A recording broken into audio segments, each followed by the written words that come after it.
గారి ఫోకస్ ఉంది. అనుకోకుండా జరిగినటువంటి సంఘటనలు అయితే కాదు, రాయలసీమ పట్ల తెలుగుదేశం పార్టీకి కానీ కూటమికి కానీ కమిట్మెంట్.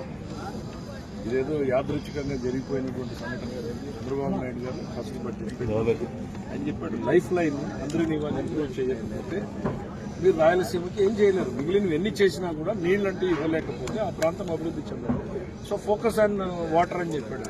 ఆర్థిక శాఖకు ఆదేశాలు ఇచ్చినప్పుడు కానీ ఇరిగేషన్ సో ఊరికే ఏదో ఆదేశాలు ఇచ్చి వెళ్ళిపోకుండా మా అందరినీ ఆయన 100 రోజుల్లో ప్రాజెక్టు పూర్తి చేసేటట్టు ప్రణాళిక పెట్టి టార్గెట్లు పెట్టి అందరినీ కూడా మానిటర్ చేసి ఇవాళ రిజల్ట్ ఇచ్చాము. నీళ్ళని రెట్టింపు తీసుకురాగలిగాం.